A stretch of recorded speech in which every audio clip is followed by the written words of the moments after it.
கொள்ளுங்க பரலோகத்துக்கு அப்படின்னு சொல்லிட்டு அழுவேன். பேப்பர்ல டிவியில நியூஸ் பார்க்குறேன். விழுப்புரம் மாவட்டத்துல, அப்போ விழுப்புரம் மாவட்டம், இப்போ கள்ளக்குறிச்சி மாவட்டம், அங்கே குவாகம் என்ற ஒரு கிராமம். அந்த கிராமத்துல கூத்தாண்டவர் கோயில் உண்டு. எல்லா திருநங்கையும் போய் தாலி கட்டி இருப்பாங்க. அந்த நிகழ்ச்சியை அப்போ டிவியில தூர்தர்ஷன் சேனல்ல போட்டாங்க. நியூஸ்ல பாக்குறேன், பேப்பர்ல பாக்குறேன். எனக்கு பார்த்தோன்னா ஆச்சரியம். பார்த்தா பொண்ணுங்க மாதிரி இருக்காங்க, ஆனா பேசும்போது வித்தியாசமா இருக்கு. எனக்கு ஒண்ணுமே புரியுது. உடனே நான் அந்த நியூஸ் எல்லாத்தையும் எடுத்து வாசிச்சு பார்த்த உடனே ரொம்ப சந்தோஷமா இருந்தது. என் வாழ்க்கையே அதுல போடப்பட்டது போல இருந்தது. உடனே ஜெபம் பண்ணிட்டு, ஆண்டவரே இவங்களை யாராவது ஒருத்தரை என்னை தேடி வந்து கடவுளுடைய வார்த்தையை கொடுத்தாங்கன்னா நான் ஊழியம் செய்வேன். அவங்க சர்ச்சுக்கு போவாங்களா, பைபிள் வசனம் அவங்களுக்கு தெரியுமா எனக்கு தெரியாது. ஆனா நான் பார்த்ததெல்லாம் அவங்க கோயிலுக்கு போறாங்க.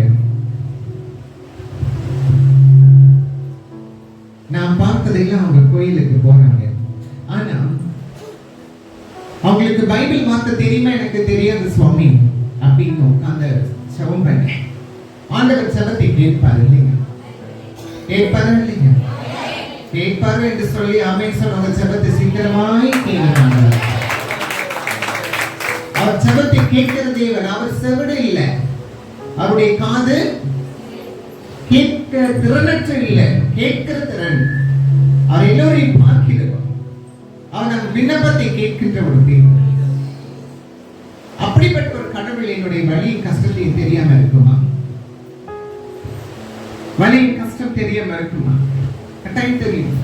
ஆனா ஜெபம் பண்ற இயேசப்பா, அவங்க யாராவது ஒருத்தர் என்கிட்ட வந்து பைபிள் வார்த்தையை சொல்லிட்டாங்க, நான் உங்களுக்கு ஒரு ஊழியம் பண்ணுவேன், எனக்கு அப்படி ஒரு அழைப்பை தாங்கன்னு சொல்லி நான் கேட்கிறேன். 1 வருஷம் ஆச்சு, 2 வருஷம் ஆச்சு, ஆனா பதிலே இல்லை. ஜனவரி 2000 ஆண்டு 14ஆம் தேதி பொங்கல் அன்னைக்கு அந்த கூட்டம் வந்து நடனமாட வருது எங்க ஊருக்கு. நல்ல டான்ஸ் ஆடுறாங்க, பார்க்க போட்ட மாதிரி இருக்கு. அது நல்ல ஹைட் வெயிட் இருக்காங்க. நான் போய் அவங்கள்ட்ட பேசுறதுக்கு எனக்கு ஆசையா இருக்கு. அந்த பக்கத்துல போக பயம். ஏன்னா சுத்தி இருக்காங்க எல்லாரும் நல்லா கை தட்டுறாங்க, கிண்டல் பண்றாங்க. பக்கத்துல பரியாசம் ஒரு படுது ஒரு கூட்டம். என்ன ஏற்கனவே சும்மா நான் நடந்து போனாலே என்னை எல்லாரும் கிண்டல் பண்ணுவாங்க. இந்த கூட்டத்துக்கிட்ட போய் நான் பேசினதா பாத்தியா, எனத்தோட போய் சேருதுன்னு சொல்லி இன்னும் அதிகமா கிண்டல் பண்ணுவாங்க. பயந்து போய் நின்றுட்டேன். ஆனா அந்த சகோதரி பக்கத்துல வந்து என்னை கேட்டாங்க, டே தம்பி உன்னை எங்கேயும் பார்த்த மாதிரி இருக்குடா, எங்க வீட்டுக்கு வான்னு சொல்லிட்டு போயிட்டு அவங்க அட்ரஸ் கொடுத்துட்டாங்க. எனக்கு பயம், அவங்ககிட்ட போய் பேச பயம். ஏன்னா நம்ம ஊர் பொண்ணுங்க எல்லாம் எவ்வளவு கொஞ்சம் ஓரளவு 6 அடி உயரத்துக்கு எல்லா பொண்ணுங்களும் எல்லாம் கொஞ்சம் கம்மியா தான் இருப்பாங்க இல்லையா? என்ன அப்படி பாக்குறீங்க? ஆனா செயல்கட்டி அவ்வளவு ஹைட்ல இருக்கு, எப்படிப்பா அப்படின்னு நான் யோசிக்கிறேன். ஆண்டவர் ஜெபத்துல ஆண்டவர் பேசுற, உனக்கு இருக்கிற பிளத்துடன் நீ எழுதி போன. நான் எழுதி போய் அவங்க வீட்டுல போய் வாசல்ல நிக்கிறேன். அவங்க வாங்கின்னு என்னை கூப்பிடுறாங்க. நான் பேண்ட் ஷர்ட் போட்டு அங்க நின்றுட்டு இருக்கேன். என்னைவா கூப்பிடுறீங்க அப்படின்னு கேட்டா, உடனே நீ வா, நீனும் என்ன மாதிரி தான் சொல்லி கொஞ்ச நேரம் கூட நான் பேசிட்டு இருக்கும் போது கேட்டாங்க, நீங்க கிறிஸ்தவங்களா? அவங்க பேச்சு கிறிஸ்தவ பிள்ளைங்க போல இருக்கு. ஆமாமா, நான் கிறிஸ்தவ பிள்ளை தான். ஆனா பைபிள்ல எங்களை பத்தி நம்மளை பத்தி எந்த வசனமும் இல்லை. ஒரு ஊழியக்காட்ட போய் நான் ஜெபம் பண்ண போனேன். அந்த ஜெபம் பண்ண ஊழியக்கார என்னை பார்த்து சொன்னாரு, உனக்குள்ள ஒரு பொம்பளை ஆவி இருக்கு, அந்த ஆவி தான் உன்னை இப்படியெல்லாம் பேச வைக்குது, யோசிக்க வைக்குது அப்படின்னு சொல்லிட்டாங்க. நான் சின்ன வயசுல இருந்து ரட்சிப்புக்குள்ள இருந்து ஆலயத்துக்கு போய் ஜெபம் பண்ணி ஊழியத்துக்கு போக்கி கொண்டு இருக்கிறேன். ஆனா என்னை பார்த்து பிசாசு இருக்குன்னு அவர் சொல்லிட்டாரு. எனக்கு கஷ்டமாயிடுச்சு. என்னை பார்த்து பிசாசுன்னு சொல்லிட்டாரே அந்த ஊழியக்கார். சரி ஜெபம் பண்ணுங்க, தலையை கொடுத்தா தலையை போட்டு உருட்டி அழுத்தி தள்ளி விட ட்ரை பண்ணார். ஜெபம் பண்ணா பிசாசுக்கு செஞ்சிடும், ஓடி இருந்தா தானே ஓடும். இல்லாத பிசாசை எப்படி துரத்துறது? சொல்லிட்டாருன்னு சொல்லி என் தலையை போட்டு அழுத்தி நேர் முழங்கால நிக்கிறேன். தலையில நெத்தியில வச்சு தள்ளிட்டே போறார். என்னடா இவர் நம்மள தள்ளிவிட பாக்குறாரு சொல்லிட்டு மடிச்சு கால் மடக்கி உட்காந்துச்சு. இன்னும் எவ்வளவு நாள் தள்ளும், நான் விட மாட்டேன் அப்படின்னு சொல்லிச்சு. கடைசியில ஒரு டயர்டாயிட்டு சொல்றாரு, இவ்விதமான பிசாசு உபவாசத்தினாலும் ஜெபத்தினாலும் போகாது, நீ போய் உபவாசம் பண்ணிட்டு வா. எனக்கு ரொம்ப வேதனை. ரோட்ல அழுதுகிட்டே போறேன். ஆண்டவரே என்னை பார்த்து பிசாசுன்றாங்களே, உண்மையே பிசாசு தலைவன் சொன்ன கூட்டம் என்னை மட்டும் சும்மா இருக்குமா? நான் செபிக்கிற வேதத்தை வாசிக்கிற நமக்கு புரியுமா நடக்கிற என்ன பார்த்து இந்த ஊழியக்காரர் சொல்லிட்டார் அப்படின்னு சொல்லிட்டு. ஏன் தெரியுமா அப்படி சொன்னாங்க? பொம்பளைங்களை மட்டும்தான் பிசாசு திட்டுவாங்க, ஆம்பளைங்க யார திட்டுவாங்களா? அப்படி திட்டுவாங்களா? திட்ட மாட்டாங்க. அப்படிப்பட்ட ஒரு சமுதாயத்துல இருந்து வளர்ந்தோம். ஆம்பளை பிசாசை பார்த்திருக்கீங்க எங்கேயாவது? பொம்பளை பிசாசை மட்டும்தான் நமக்கு பிக்சர் காட்டுவாங்க. அது ஒயிட் அண்ட் சாரியில இருக்கும், உயிரோட இருக்கும் பொழுது ஆட்டு வால் மாதிரி முடி இருக்கும், மண்டை போட கால் வரைக்கும் முடி இருக்கும், தலை நிறைய மல்லிப்போடு கொலுசு, எங்கதான் 1 கிலோ கொலுசை போட்டு ஜல் ஜல் அப்படின்னு இப்படி நம்மளுக்கு என்ன செஞ்சாங்க? பயமுறுத்தி சொல்லி வச்சாங்க. எங்கேயாவது ஆம்பளை பிசாசு சொல்றாங்கல்ல, நல்ல போட்டு டிஷர்ட் போட்டு அப்படி ஸ்மோக்கிங் பண்ற மாதிரி இருக்கு, எங்கேயாவது காட்டினாங்களா? இல்ல. பெண்களை செய்யறாங்க அப்படிதான் திட்டி அப்படிதான் சொல்லி வைத்த ஒரு சமுதாயம். அந்த சமுதாயத்திலிருந்து வளர்ந்த ஊழியக்காரர்கள் என்ன தெரியும்? பொம்பளை பிசாசு உனக்குள்ள உட்காந்து இப்படி யோசிக்கிறேன், அப்படியே முடியாது. அப்படி ஒரு காரியமே இல்லை. அவர் தெரியாம பிதச்சி விட்டார். எனக்கு ஒரே மனசு கஷ்டம், என் வாழ்க்கை இப்படி இருக்கு, என்னை யாருமே புரிஞ்சுக்க ஒருத்தர் கூட இல்லையா? யாராவது அன்பா இருக்க மாட்டாங்களா? நல்ல ஃப்ரெண்டா இருக்க மாட்டாங்களா? ஒருத்தர் கூட இல்லையே அப்படின்னு சொல்லிட்டு அழுதேன். சின்ன வயசுல கிளாஸ்ல படிக்கும்போது ரொம்ப கஷ்டம். ஒருத்தரும் கூட ஃப்ரெண்ட்ஸா இருக்க மாட்டாங்க, தனிமையா இருப்பேன். ஆனா என்னை பத்தி நிறைய தப்பா பேசுவாங்க. அந்த பையன் ஒரு மாதிரி அப்படின்பாங்க, அந்த பையன் பொம்பளை மாதிரி இருப்பான், அவன் ஆம்பளைடா ஒன்பதுடா அப்படின்னு சொல்லுவாங்க.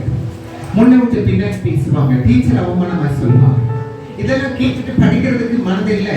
ஆனா அந்த திருநங்கை கூட போய் இருக்கணும், ஸ்கூலுக்கு போன பிரச்சனை அப்படின்னு சொல்லிட்டு திருநங்கை கூட அவங்க வீட்டுக்கு போய் ஜெபம் பண்ண, அவங்க வீட்டுக்கு போயிட்டு ஜெபம் பண்ண போன அவங்க வீட்டுக்கு. அவங்ககிட்ட இருந்தா ரொம்ப சந்தோஷமா இருக்கு, நானும் அவங்ககிட்ட இருக்க முடியும். போன உடனே ஒரு கூட்டம் இருந்தது, திருநங்கை கூட்டாங்க இருக்கு.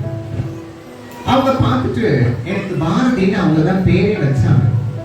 பாரதி பேர் வச்சதுக்கு அப்புறம் சுடிதார் கொடுத்து போய் போட்டு பாரு, உங்க அம்மா இல்லாத நேரத்துல உங்க அம்மா ட்ரெஸ் சாரி எடுத்து கட்டி பார்த்தல, நீ உங்களுக்கு எப்படி தெரியும்? நாங்கெல்லாம் அப்படி பார்த்து வந்துதான் நீங்க கம்ப்ளீட்டா பெண்ணா மாறிட்டோம். நீங்க அப்படிதான் இருப்ப தெரியும். ஆமா, கையில சுடிதாரை வாங்கினோட சந்தோஷமா ரூம்ல போய் போட்டு கண்ணாடி கடையில பார்த்த உடனே ஏதோ நான் ரொம்ப பேர் அழகிய போல என் கண்ணாடியில் என் கண்ணுக்கு தெரிஞ்சது. ஆனா அன்னைக்கு பார்த்தா குரங்கு மாதிரி இருந்தது போச்சு. இன்னைக்கு யாராவது குரங்குன்னு சொல்லுவாங்க? சொல்லுவாங்களா? சொல்லுவாங்களா? சொல்லிதான் பாருங்க. உலகம் சொல்லுது மனுஷன் குரங்குல இருந்து வந்தான்னு சொல்லுது. சொல்றாங்களா இல்லையா? நீங்க உங்களை குரங்கு திட்டினா உங்களுக்கு கோபம் வரும், வரணும். வரலன்னா நம்ம குரங்கு மாதிரி இருக்கிறோம்னு அர்த்தம் இல்ல. முதல்ல மாதிரி இருக்கு மூச்சு அப்படின்னு சொல்லி திட்ட கோபம் வரும். ஏன் தெரியுமா? நமக்குள்ளே வச்சிருக்கிறவங்க ஜீவாத்மா.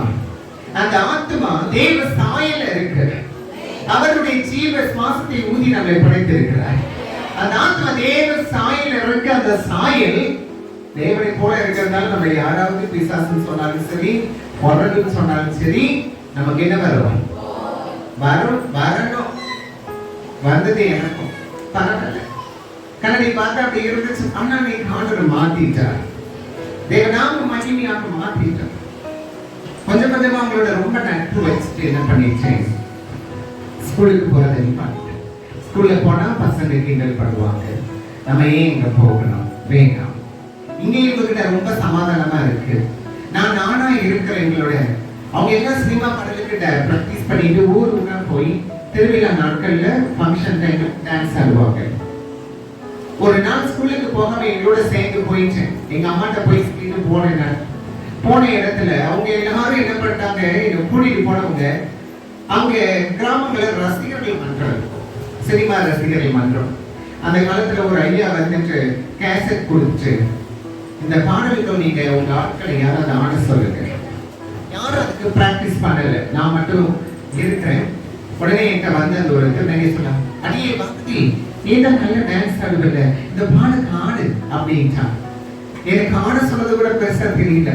அந்த ட்ரெஸ் எல்லாம் கையில கூட அது கொடுத்துட்டு உடனே அப்படி போட்டுட்டு அப்படி மேக்கப் பண்ணிட்டு அப்படி கண்ணு பார்த்த உடனே அப்படி பெண் ரூபமாய் பெண்ணாய் அந்த மேக்கப்ல மாத்திட்டாங்க. மாத்தின உடனே எனக்கு சந்தோஷம். அப்படி அவ்வளவு பெரிய கூட்டம் உட்கார்ந்து ஸ்டேஜ்ல ஏற்றி நிப்பாட்டோட ஆடுறது ஒரு பையங்கிறது யாருக்கும் தெரியாது. அந்த ட்ரூப்ல நான் தான் சின்ன பிள்ளை. எல்லாரும் பார்த்துட்டே இருக்காங்க. ஆடி இறங்கின உடனே ஆடிக்கொண்டே இருக்கும் போதே 2-3 பேர் ஒரு வயதான ஐயா ஏறி அவங்க 1 ரூபாய் நோட்டு 2 ரூபாய் நோட்டு அந்த சேஃப்டி பின்ல குத்தி எனக்கு ரொம்ப சன்மானம் கொடுத்தாங்க. பக்கத்துல திருப்பங்க என்னடி உனக்கு இவ்வளவு கலெக்ஷன் ஆகுது. அடுத்தது அவன் போட்டி போட்டு ஆடுறான். நாங்க அந்த டான்ஸ் ஆடும்பொழுது உன்னோட கலெக்ஷன் எனக்கு நிறைய வரும். இந்த காம்படிஷன் தான் நடக்கும் அந்த ஸ்டேஜ்ல. இப்படி ஆடிட்டு இறங்கின உடனே கை தட்டி விசிலடிச்சு ஐயோ இந்த பொண்ணு அழகா ஆடுதுன்னு உடனே எல்லாத்துக்கும் வயிற்றுச்சல் ஆயிடுச்சு. நம்மள பார்த்து எவ்வளவு பொண்ணுன்னு சொல்ல மாட்டேங்கிறான், அப்படிங்கிறான் 9 இதை மட்டும் பார்த்து பொண்ணுன்னு சொல்றானே, சரி பரவாயில்ல. அப்படியே ஆடிட்டு இந்த பணத்தை எண்ணிட்டு இந்த பாட்டுக்கு ஆடின உடனே என் கையில பணம் கொடுத்த உடனே என் மனசு அப்படியே புத்தி பேதழிச்சு. ஆடிக்கிட்டே சம்பாத்தியம் பண்ணிடலாம். ஸ்கூலுக்கு போனா கிண்டல் பண்றான். ஜபத்தை மறந்துச்சு, பைபிள் வாசிக்கிறதை நிறுத்திட்டு, சர்ச்சுக்கு போகல, ஊழியத்துக்கு போகல, அப்படியே தேவ சமூகத்தை விட்டு தூரமா விளையிட்டு உலக வாழ்க்கைக்குள்ள அவங்களோட ஐக்கியமாக ஆக்க ஸ்கூலுக்கு போகிறதை நிறுத்திட்டு ஸ்கூல்ல இருந்து லெட்டர் போட்டாங்க. பப்ளிக் எக்ஸாம் எழுத முடியாது, அவனுக்கு நிறைய அட்டெண்டன்ஸ் இல்லை, அவன் பப்ளிக் எக்ஸாம் எழுத முடியாது, பிராக்டிகல் எதுவுமே அட்டெண்ட் பண்ணல, நான் எழுத முடியாதுன்னு சொல்லி லெட்டர் வந்துட்டு எங்க அம்மாவுக்கு நல்லா தெரியும். வழக்கம்போல ஸ்கூலுக்கு போறேன், பேக் தூக்கிட்டு போறேன். எங்க அம்மா கேட்டாங்க எங்கடா போறேன்? என்னமா நீ கேள்வி கேட்கிற? ஸ்கூலுக்கு தான் போறேன். நைட் எல்லாம் போயிடுவேன் திருநங்கைகளோடு வெளியே ஊர்ல போய் டான்ஸ் ஆடுறதுக்கு. எங்க அம்மா கேட்கும் எங்கடா போறேன்? Mummy 12th exam mummy, public exam, night studies, group studies வச்சிருக்காங்க ஸ்கூல்ல. இப்படியே போய் சொல்லிட்டு போறேன். எங்க அம்மாக்கு அப்பெல்லாம் நம்பிச்சு அந்த லெட்டர் வந்த உடனே எங்க அம்மா போய் சொல்றான். சரி சொல்லிட்டு போனா அவங்க எல்லாரும் என்னை விட்டுட்டு போயிட்டாங்க. எங்க போறது தெரியுமா? வீட்டுக்கு திரும்பினேன். எங்க அம்மா கிட்ட என்னடா ஸ்கூல்ல இருந்து வந்துச்சேன்? இல்ல மம்மி ஸ்கூலுக்கு போனேன். அசம்பிளி எல்லாம் பசங்க எல்லாம் கூடி நின்னோம். வாத்தியார் கொடியேத்தின வாத்தியாருக்கு ஹார்ட் அட்டாக் வந்து அங்கேயே வந்து சேர்ந்துட்டாங்க. இப்படியே சொன்னேன். எங்க சித்தி பக்கத்துல இருந்தவங்க ஐயோ என்னடா ஆச்சு, உண்மையதான் சொல்றேன், அம்மாச்சிக்கு ஒரு 2 சின்ன பிள்ளை இருக்குன்னு சொன்ன அவங்க மனசு தாங்க முடியும். அவங்க ஊழியக்கார ஐயாட்ட போய் ஜெபம் பண்ண போனாங்க. கடைசியில அந்த ஊழியக்கார பையையும் நான் படிக்கிற ஸ்கூல்ல தான் படிச்சான். வீட்டுல சும்மா இருக்கணுமா இல்லையா? இல்ல. இப்ப எங்கடா கிளம்பிட்டேன்? இல்ல மம்மி அவருடைய இறுதி ஊர்வலத்திற்கு நாங்க போறோம், அதனால black colour pant white colour ஷர்ட்டையை போட்டு வர சொன்னாங்கன்னு சொல்லி ஊர் சுத்த போயிட்டு சாயந்தரம் வந்தோடனே எங்க அம்மா கேட்ட ஒரே ஒரு வார்த்தை, நீ ஊரா டான்ஸ் ஆடுறது எனக்கு தெரியாதான்? 52 நாள் ஸ்கூலுக்கு லீவ் போட்டு உட்கார்ந்து இருக்கேன். ஆண்களுக்குள்ளே உன பெற்றெடுத்தது சந்தோஷப்பட்ட ஆனா இன்னைக்கு நீ வளரும் பொழுது உன் முகத்தை கண்ணாடியில போய் பாரு, கண்ணுக்குள்ள போட்ட கண்மையை கூட ஒழுங்கு அழிக்காம இருக்க. உன்னால எனக்கு பயமா இருக்கு. உன்னை பெற்றெடுத்த வயதுல அம்மி குழந்தை வைத்து இடிச்சிருக்கணும், நீ கருவா இருக்கும்போது உன்னை கலைச்சிருக்கணும். உன்னை விட்டது தப்பா போச்சு, செத்து தொலை 3 நாள் அழுது வேலையை பார்ப்பேன்னு இந்த வார்த்தையை சொல்லிட்டாங்க. மனசு உடைஞ்சது. உட்காந்து என்னையே பத்தி சொல்லிட்டாங்களா? இனிமே நான் ஏன் உயிர் வாழணும்? என் ஃப்ரெண்ட்ஸ்க்கும் என்னை பிடிக்காம போச்சு, எங்க வீட்டுல என்னை பிடிக்காம போச்சு, எனக்கே என்னை பிடிக்காம போச்சு. அழுதுக்கு தூக்க மாத்திரை எடுத்து தண்ணீர்ல கலந்து சாப்பிட்டதோடு மிக்ஸ் பண்ணி சாப்பிட ஆரம்பிச்சுட்டு உயிர் வாழக்கூடாதுன்னு சொல்லி உட்காந்துட்டு படுத்துட்டேன். ஆண்டவருடைய சத்தம் ஆண்டவருடைய இருதயத்திலேயே ஆரம்பிக்குது. இன்னைக்கு ஒரு ஜீவன் உன் சரீரத்தை விட்டு போனா நீ எங்கே போவாய் என்ற உணர்வு வந்த உடனே பயந்து நடுங்கி முழங்கால் படியிட்டு ஆண்டுட்ட கதறினேன். இசப்பா எங்க அம்மா எனக்கு சொல்லிட்டாங்க, கண்ணு தெரியாது நடக்க முடியாத பிள்ளைகளிடத்தெல்லாம் எவ்வளவு அன்பு காட்டுறாங்க. ஆனா நான் ஏன் இப்படி இருக்க கூட அவங்க யோசிக்கல. அவங்களுக்கு குடும்ப கௌரவம் பெரிய பிரச்சனையா இருக்கு. ஆனா சொன்ன வார்த்தையை என்னால தாங்க முடியல. நான் ஏன் பாடணுப்பா? உங்க ஊழியர் தந்தீங்க, நான் மறந்துட்டேன்.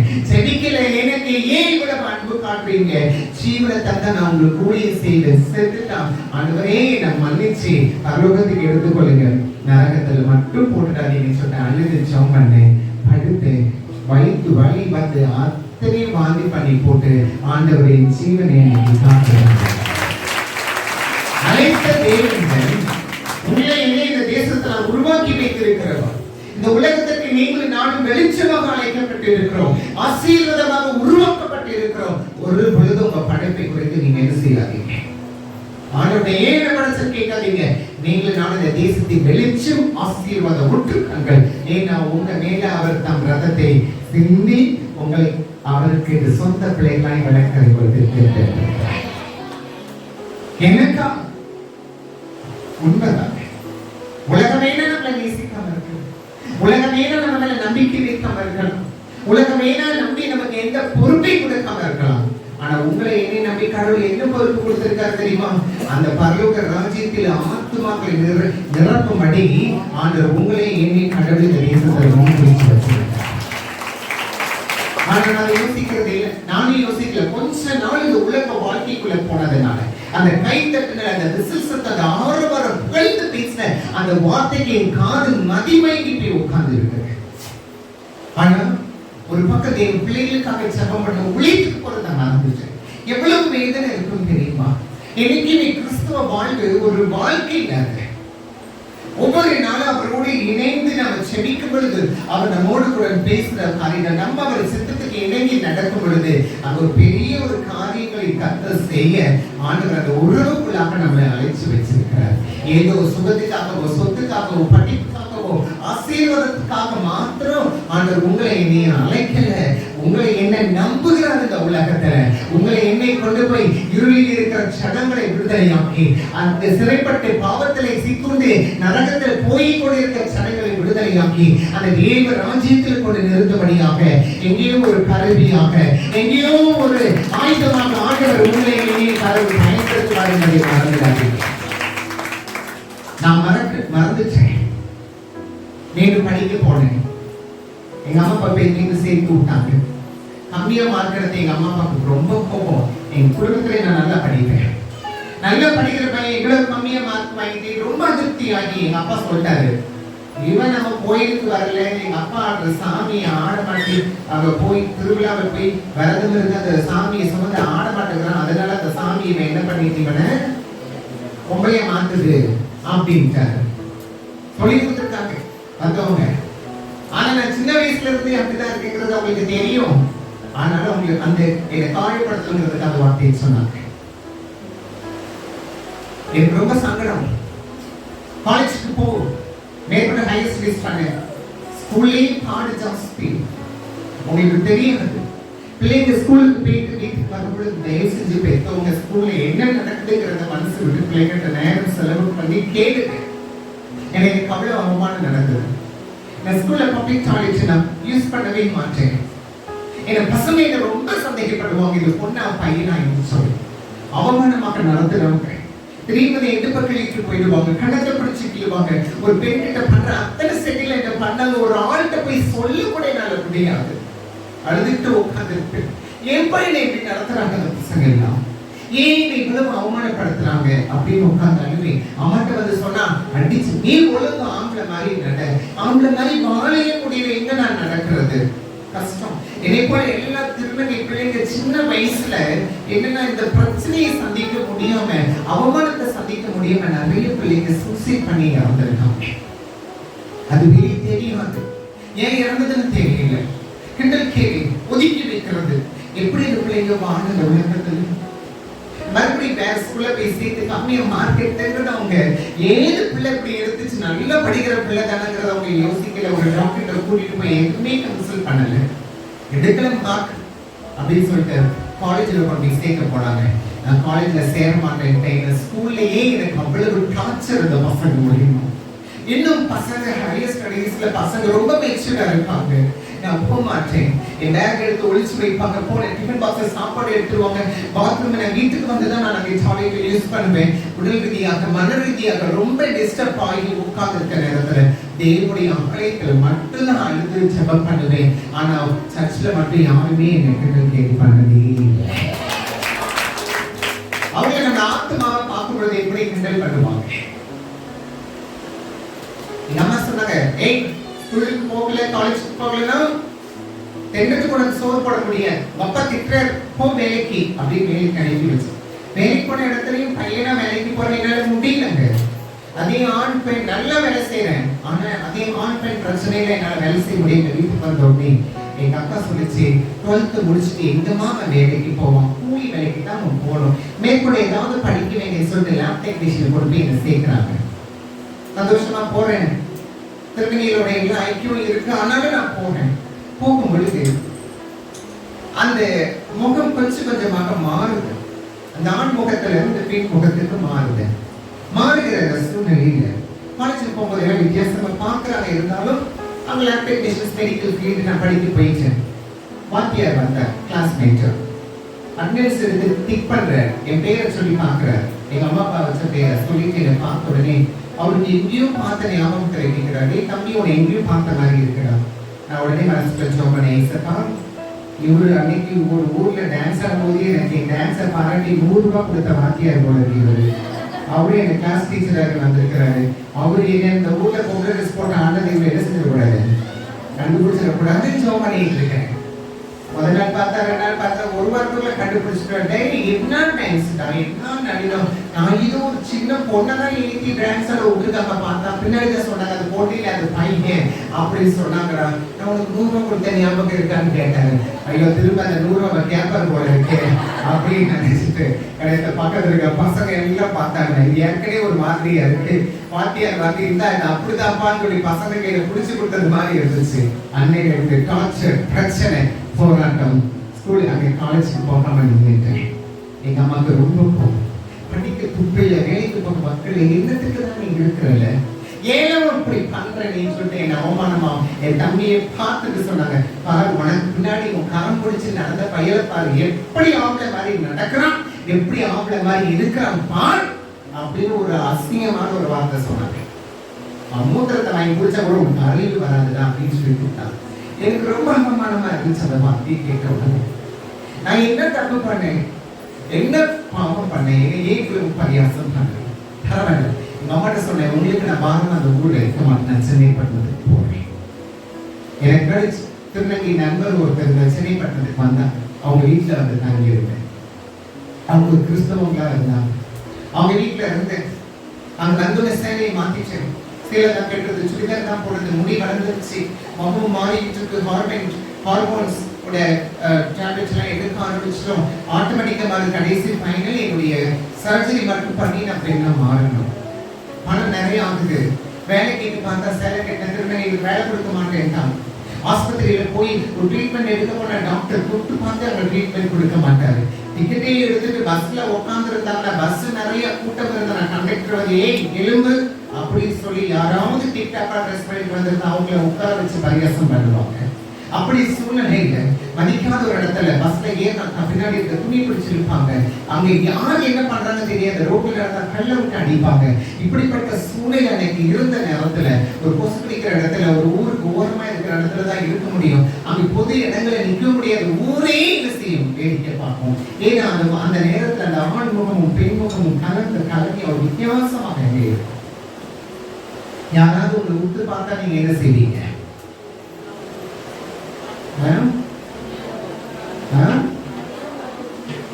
இப்படிதான் அமைதியா சொல்வீங்க. ஏன் பையனை வந்து பார்க்குற அப்படியே கேட்பீங்க, டோன் வரும்ல, என்ன அழகா இருக்கேன்னு பார்க்குறவங்க. ஏய் யாரா நீ ஏடா நீ கொண்டு பார்க்குற கேட்போமா இல்லையா? கொஞ்சம் தைரியமா இருக்காம பண்ணான்னு வச்சிருவாங்க வருவார். அதே ஒரு பையனை ஒரு பொண்ணு பார்த்ததுன்னு அப்படியே ஃபேன் ஸ்லீப் அடிப்பார் அப்படிங்கிற வாங்க.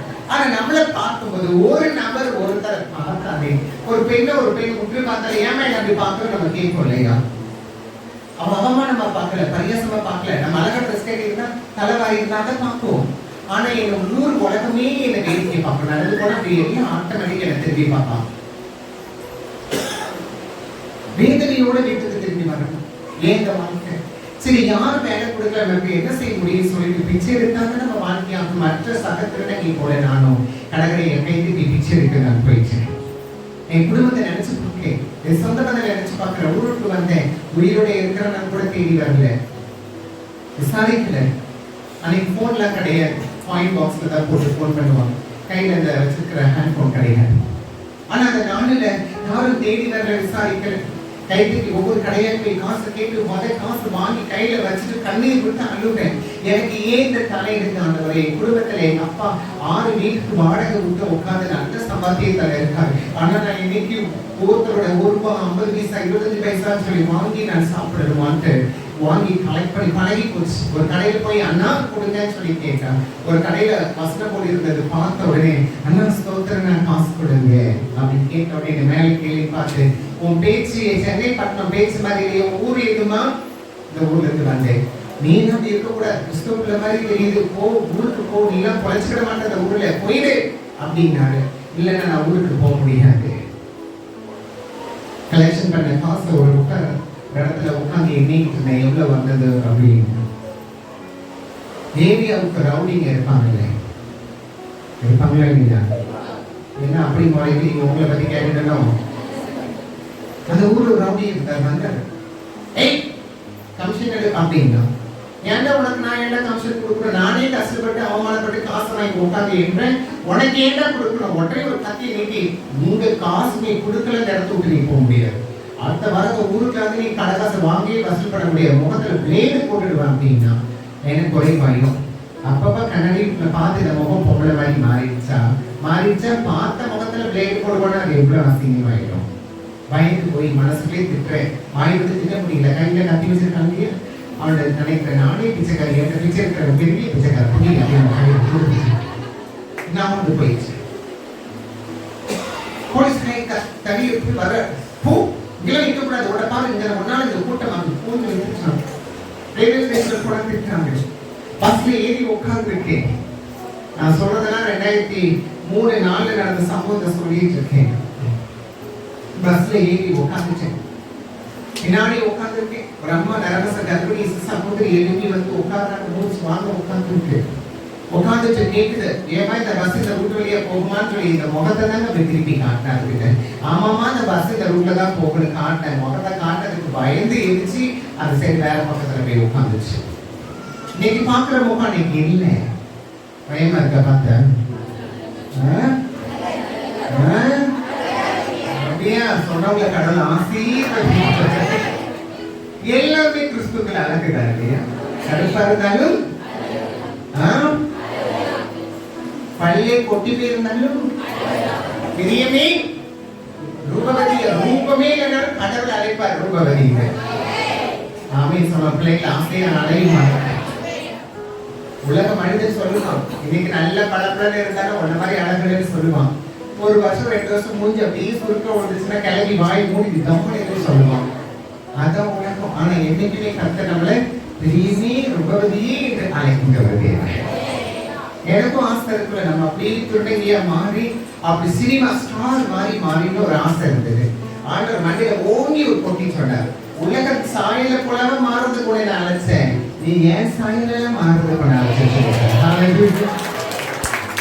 ஏறி உட்காந்து போயிடுச்சு பொண்ணு பயந்து அழுது உட்காந்து கண்ணீர் வச்சுட்டு உட்காந்து இருக்கேன்.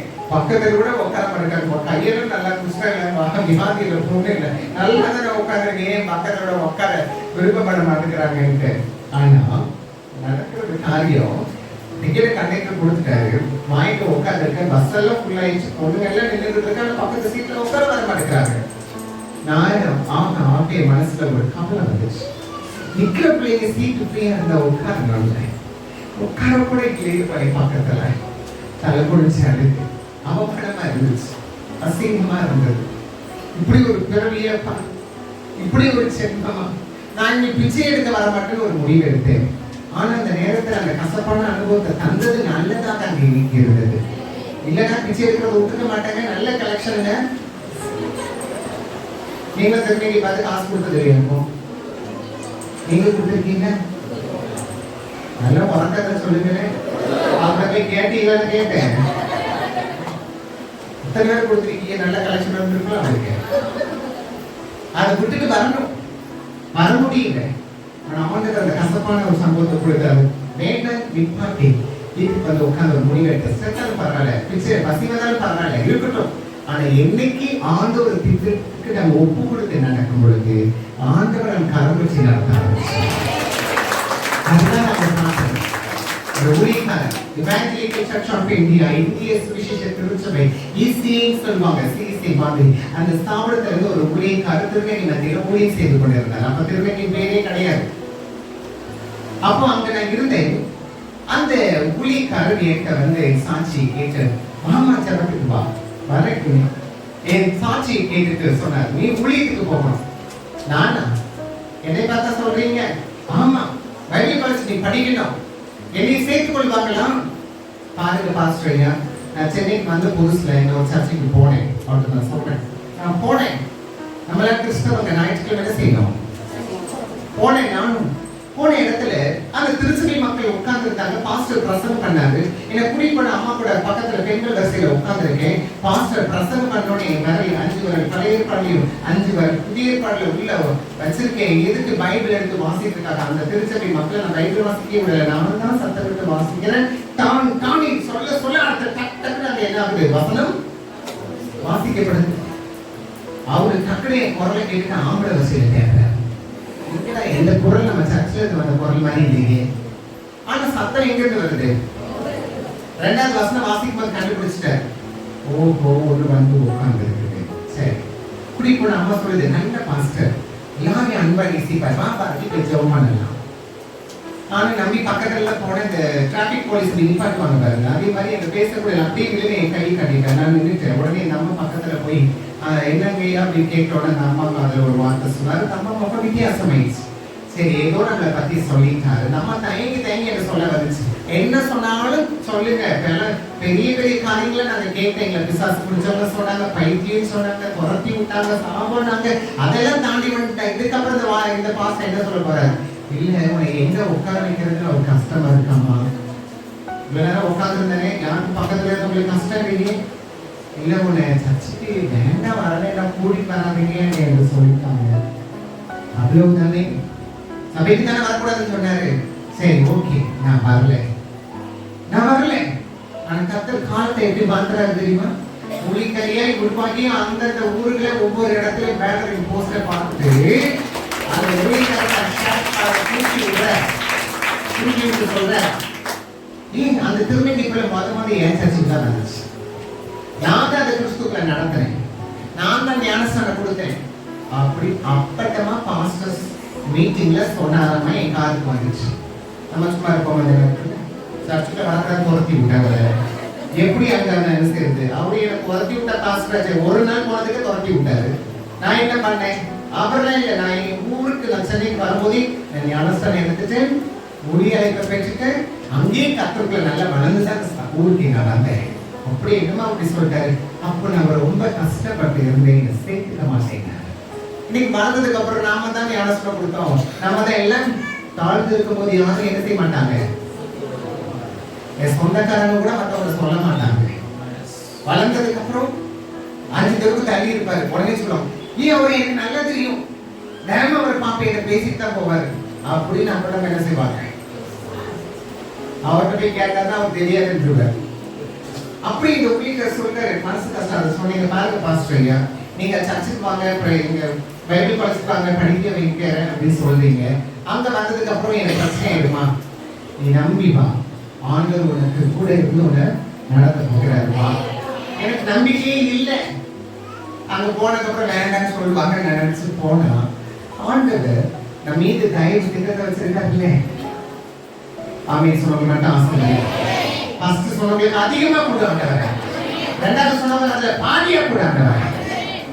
ஏமா 1000 ரூபாய் போன் மெசேஜ் வந்த உடனே எல்லாத்துக்கும் விசாரிச்சு பண்ணியா நமக்கு வந்துச்சு. உடனே சந்தோஷம். நீ உனக்கு வந்துட்டா வராதவளுக்கு அங்க போய் எரிஞ்சுட்டு உட்காந்து அவர்கிட்ட போய் இந்த மாசமும் வந்துட்டு உடனே வந்ததா நம்ம அவளுக்கு எவ்வளவு கோபம் இருக்கும். பயப்படுறேன். அவரு வந்து போலாம் அப்படின்னு சொல்லி ஒரு நம்பிக்கையில என்ன செஞ்சுட்டாரு. போயிட்டு எப்படினாலும் வராதுன்னு சொல்லிட்டு அங்க போக போயாச்சு. போய் பார்த்தா அந்த பாஸ்டர் அங்க பெரிய பிஷப் இருக்கிறாரு. பிஷப் ஏஸ்ரா சத்யமையா வயசாயிடுச்சு, ரொம்ப வயசாயிட்டாங்க. அவங்கள போய் பார்த்து பேசுறேன். அவர் சொல்ற 4 வருஷம் படிக்கணுமா, படிச்சிருக்கியா? எனக்கு ஒரு ஆச்சரியமா இருக்கு, என்னதான் நடக்குறீங்க? ஐயா, நான் ஒரு திருடனே தெரியுமா? 4 வருஷம் முடியுமா? உடனே முடிச்சிருவீங்க. என்னை நம்பி எப்படி எனக்கு ஒரு சீட்டு தரீங்க படிக்க பைபிள் காலேஜ்? அது ஒண்ணு இல்லம்மா, ஆண்டவர் உன்ன மாதிரி இருக்க பிள்ளைகளை படிக்கிறதுக்கு நம்ம காலேஜ்ல வாய்ப்பு கொடுக்க ஆண்டவர் என்ன தரிசனமா பேசினார். அந்த நான் நல்ல கைதறி வசூல் பண்ணிட்டு இருந்தா நடக்குமா? இன்வெஸ்ட்மெண்ட் பண்ணாத வசூல், முதலீடு போடாத வருமானம், ரொம்ப எப்படி விட்டுட்டு வரணும்? ஆண்டவர் நடத்துற உயர்த்தப்படணும், கனப்படுத்தப்பட வேண்டும். அவர் தேடின பிள்ளைகள் ஒன்று பொழுது கத்த விடவே. போனேன், 4 வருஷம் படிக்கிறோம். பிரின்சிபல் பேப்பர் லெட்டர் அங்கே சைன் வச்சு அனுப்பிட்டார். உடனே அங்கே யோசிக்கிறாரு, லேடிஸ் ஹாஸ்டல் தங்கியிருந்தா படிக்கணும். 5 மணிக்கெல்லாம் காலேஜ் ஜெபன ரப்போஸ்ல வேலையில உண்டு, அதுக்கு அவங்க தங்கியிருந்தா படிக்கணும். யோசிச்சு எல்லாம் ஃபேக்கல்டி எல்லாம் உட்காந்து பேசுறாங்க. எப்படி இது இந்த பிள்ளை எங்க தங்க வைக்கிறது? உடனே சொல்லிட்டாங்க, 1 மாசம் கழிச்சு உனக்கு தனி ரூம் தருவாங்க, நீ அங்க இருந்து தங்கி இருந்து படி, இப்போ நீ வீட்டுக்கு போயிட்டு வந்துட்டு. சரிங்க ஐயா அப்படின்னு சொல்லிட்டு வீட்டுக்கு போயிடுச்சு. முதல் நாள் காலேஜுக்கு நான் கிளம்பி வரேன்.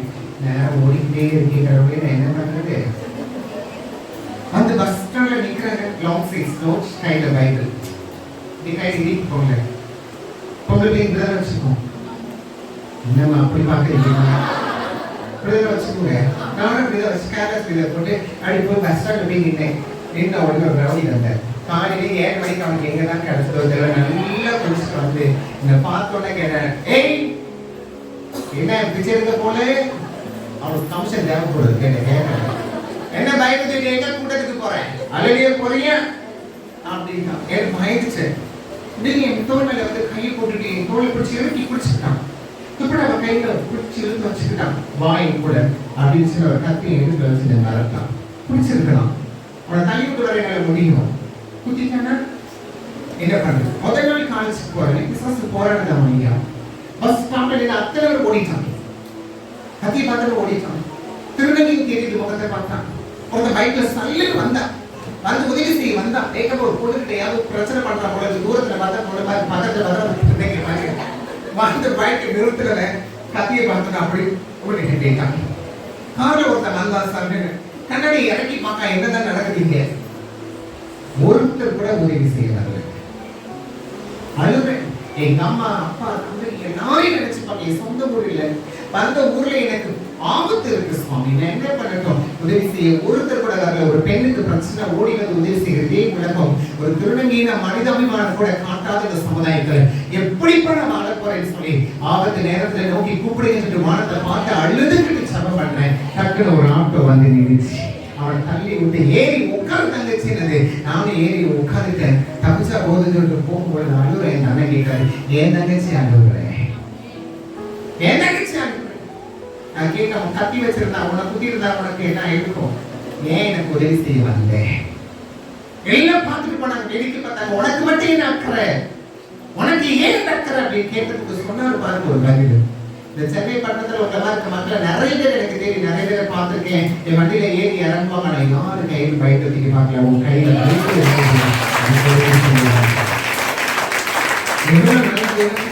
முதல்ல காலேஜுக்கு போகலாம் என் நம்பிக்கை வருமா? அவங்க எல்லாரும் பேசிருக்காங்க, இதுங்கெல்லாம் ரோட்ல நிற்கும், இதுங்களை இதுக்கு தான் லாக்கி, இது ஏன் பைபிள் காலேஜில் போனது சேர்க்கிறீங்க? அங்க ஒரு கூட்டம் ஏற்கனவே என்ன பண்ணிருக்கு முன்முறுத்திருக்கு. எனக்கு தெரியாது. பிஷப் சொல்றாரு அதெல்லாம் படிக்க வைப்போம், அவ்வளவுதான். காலேஜுக்கு போனேன். வெல்கம் எல்லாம் பண்ணாங்க. கிளாஸ் முடிஞ்சு பிரின்சிபல் கூப்பிட்டாரு. அவனை பார்க்க போயிட்டு போன இடத்துல அவர் சொல்லிட்டாரு, நீங்க தினமும் வீட்டில் வர வேண்டாம், லேடிஸ் ஹாஸ்டல்லே நீங்க தங்கி இருக்கணும். எங்களோட பெஸ்ட் பெண்களாக இருந்து நீங்க பண்ணிருங்க. 4 வருஷம் 1 லட்சம் ரூபாய் ஃபீஸ் கட்டி கத்த படிச்சு முடிக்க வேண்டியதாங்க. ஒரு பெரிய யூனிவர்சிட்டி, சாரப்பூர் யூனிவர்சிட்டியோட பேப்பர்ஸ். நான் பெரிய ஸ்தாபனத்துல பெரிய காலேஜ் போய் படிக்கிறேன்னு எனக்கு தெரியவே தெரியாது. ஆனா ஆண்டவர் கொடுத்தா உச்சிதமானதை பார்த்தோம், கொடுத்த சந்தோஷமா இருந்தது. அந்த பட்டத்தை கொடுக்கும்போது சொன்னாங்க 2011 இந்தியாவிலே முதல் ஒரு திருநங்கை பைபிள் காலேஜில் படிச்சு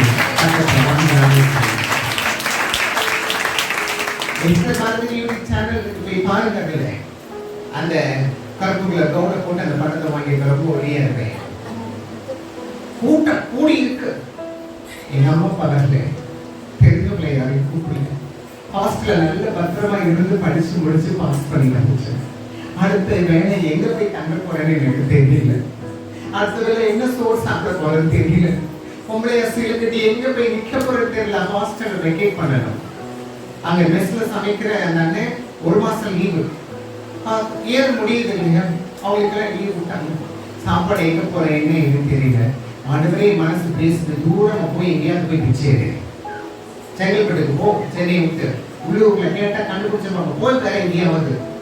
நான் சொன்னேன், என் கர்த்தர் அதுல இருந்து நிறுத்தி இலக்கணமான படிப்பு கொடுத்த தேவன் நம்ம மீண்டும் கையை பிச்சேரு என அங்கீகரித்தாரு.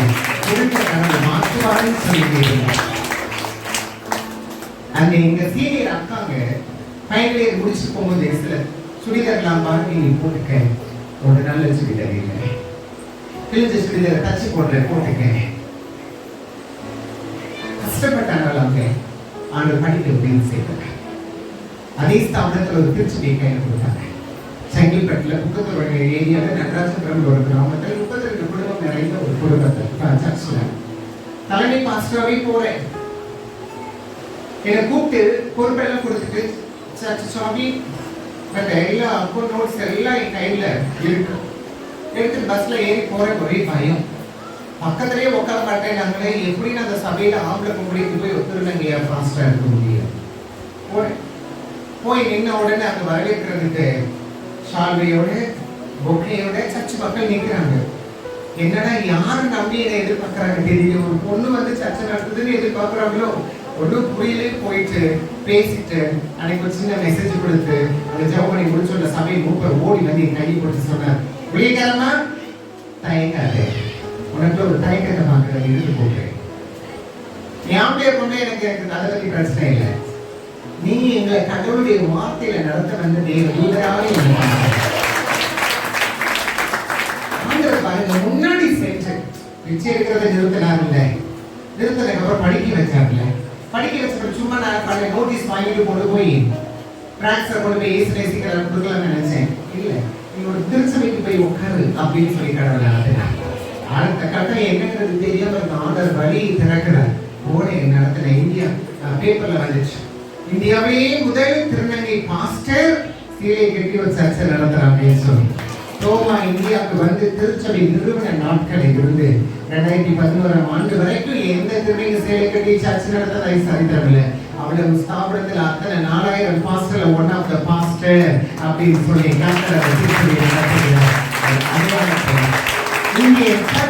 இங்கே ஒரு வரலாறை கற்று படிக்க வைத்தார்.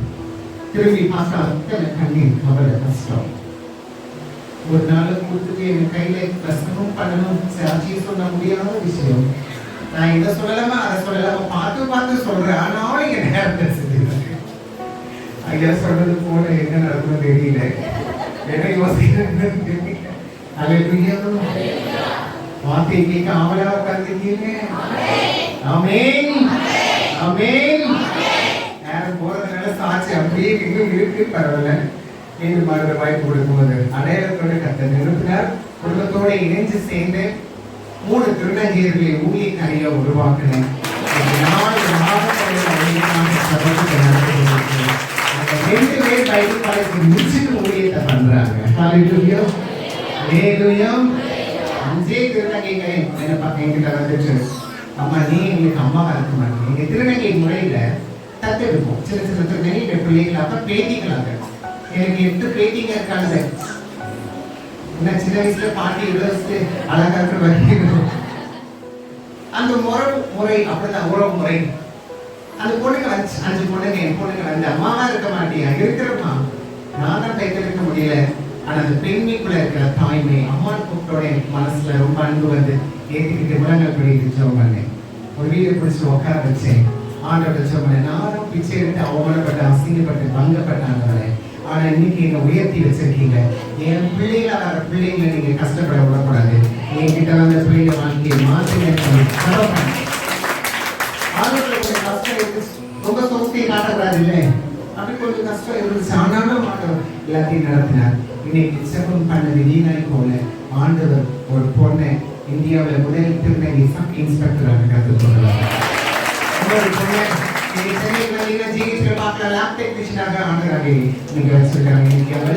அந்த டெக்னீஷியன் இதுல லேப்ல அவர் என்ன பண்ணி பிஹெச்டி பண்ணி கொண்டு இருக்கிறார். இன்னும் 2 பிள்ளைங்க இன்ஜினியரிங் முடிச்சாங்க. இன்னொரு பிள்ளைங்க நல்ல நிலைமையில பெரிய பெரிய வேலையில அவனை உயர்த்தி வச்சிருக்கிறார். எந்த பிள்ளையும் குறைவாய் நடத்தல. வழியோடு நட்டத்தோடு சுமந்து பெற்றிருக்காத என் பிள்ளைங்களுக்கே ஜபத்தை கேட்பாருன்னா நீ காண்டு உங்க பிள்ளை ஜபத்தை கேட்பாரு.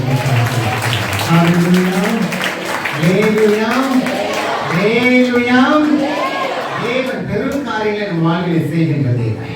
ஏண்டா பிறந்தோம், ஏண்டா வளர்ந்தோம், ஏப்பா என் வாழ்க்கை இவ்வளவு மோசமா போகுதோ என்று சொல்லி மன போராட்டத்தை கஷ்டத்துல இருந்தேன். ஆண்டவர் வாழ்க்கையை அர்த்தமுள்ளதாக மாற்றிட்டார். எங்க அம்மாவுடைய தேவையில அத்தனை கத்த சந்திக்க கத்த கிருபையில கத்த தந்தவர். இன்னைக்கு உங்களுக்கு கடவுள் செய்யாம இருப்பாரோ? ஹல்லேலூயா. ஹalleluya. ஆண்டவர் பெரும் காரியங்களை நம்ம வாழ்விலே கர்த்தர் செய்கிறார். ஹalleluya. வாசிக்கலாம். 1 யோவானின் புத்தகம் 5ஆம் அதிகாரம் அங்கே 4ஆம் வாக்கியத்தை வாசிக்கலாம். கேட்டு வரலாம். 1 யோவான் தேவனால் பிறப்பதெல்லாம் உலகத்தை ஜெயிக்கும். நம்முடைய விசுவாசமே உலகத்தை ஜெயிக்கிற ஜெயம். அன்புக்குரியவர்களே, இன்னைக்கு நம்ம வாழ்க்கையில யோசிக்கிறோம், ஜெயிக்கிற வாழ்க்கையாக கண்டு வைத்திருக்கிறார். ஜெயிக்கிறவங்க மட்டும் ஓகே ஒரு அல்லேலூயா சொல்லுங்க. அல்லேலூயா, அல்லேலூயா. நாம் ஜெயிக்க பிறந்தவர்கள். இந்த உலகம் ஏதோ நம்மளை பார்த்து சொல்லும், நீ தோத்து போய் நிற்கிறாய். மற்றவங்களோட ஒப்பிட்டு நம்மளை பார்த்து சொல்லும், அவனை போல உனக்கு திறமை இல்லை, அவனை போல உன்னால் பேச முடியாது, அவனை போல உனக்கு ஞானம் இல்லை, அவனை போல உனக்கு புத்திசாலித்தனம் இல்லை என்று இந்த உலகம் மற்றவர்களை பார்த்து நம்மளை ஒப்பிட்டு நம்மளை குறைவாக சொல்லும். ஆனா ஆண்டவர் சொல்கிற வார்த்தை, அவரால் பிறக்கப்பட்ட அத்தனை பேரும் உலகத்தை ஜெயிக்கிறவர்களாக கட்டளையிடுகிறார். ஹalleluya, ஹalleluya. நாம் ஜெயிக்கிற ஜெயம் உலகத்தை ஜெயிக்க வர வேண்டும், பிசாசுகளை ஜெயிக்க முடியாத நம்மை அழைத்து வைத்திருக்கிறார். உங்களுக்கு எனக்கும் ஒரு யுத்தம் உண்டு.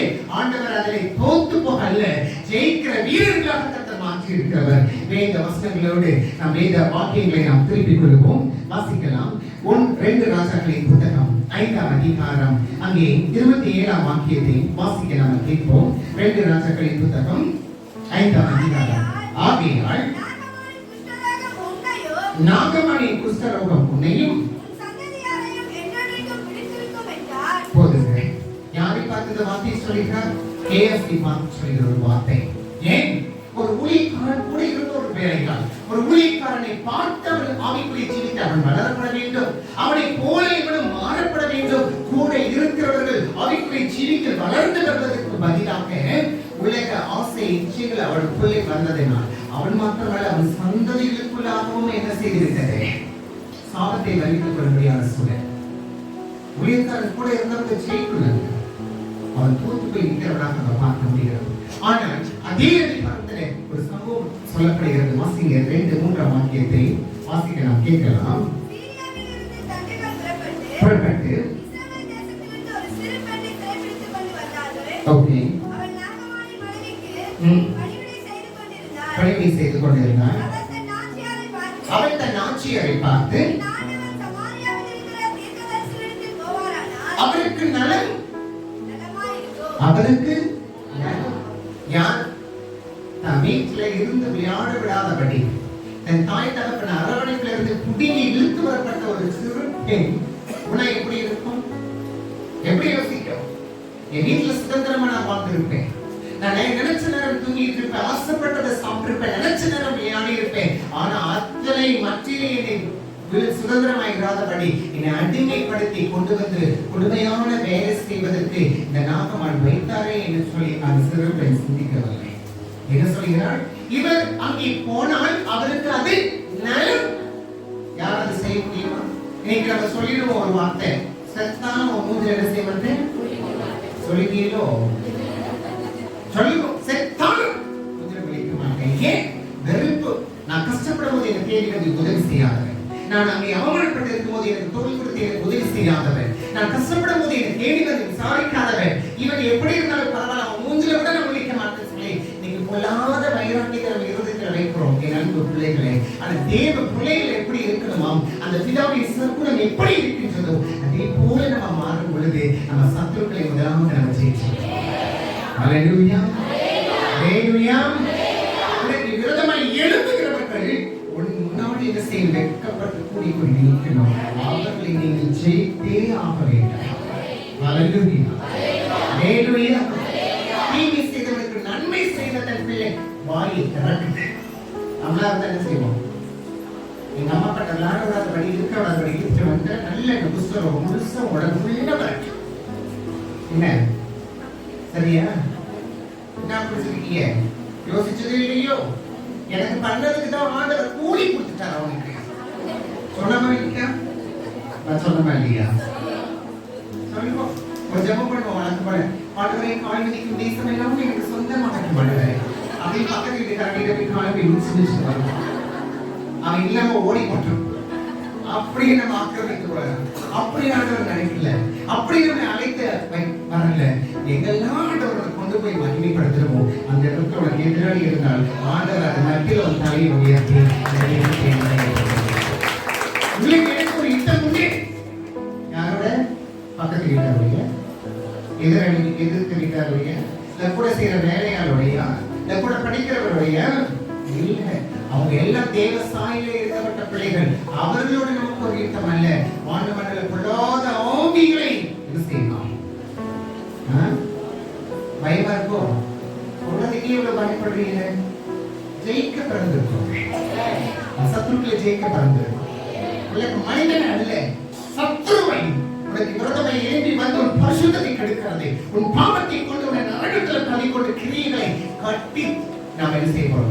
ஜெயிக்கிறோம். அப்படி ஜெயிக்கணும். ஒரு ஆண்டவர் ஒரு யுக்தியை சொல்லிக் கொடுக்கிறார். உன்னை எதிராக வருகிற மனிதனை என்ன செய்ய ஜெயித்து இப்படி தீமைக்கு தீமை அல்ல, தீமைக்கு நன்மை செய்து. எங்க அம்மா சொல்ல மாப்பிளைய பிறந்து இப்படி வாழ்க்கையே உனக்கு அவமானம் இல்லை, அசிங்கம் இல்லை, ஒரு பிரச்சனை இல்லை. இவன் வந்து என்ன பண்ணிட்டு போறான்? எங்க வீட்டுக்கு நான் திரும்பி போகும் பொழுது ஒரு சின்ன ஒரு செயின் போட்டது. கொஞ்சம் கஷ்டத்துல இருந்த உடனே எங்க அம்மா கேட்ஸ் என்னப்பா வந்துட்டு வீட்டுக்கு உன் வாழ்க்கை எப்படி போகுது?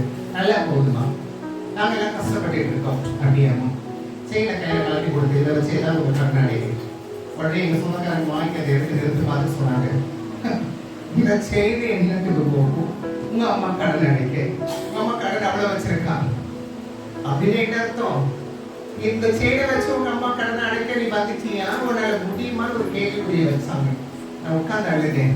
என்னை நடத்துகிற தேவன் அல்லவா, என் வாங்கிருக்காங்க கொடுக்க வைக்கிறவர் அல்லவா, இவங்க மத்தியில உயர்த்தி நான் வரையில் சொன்னேன்.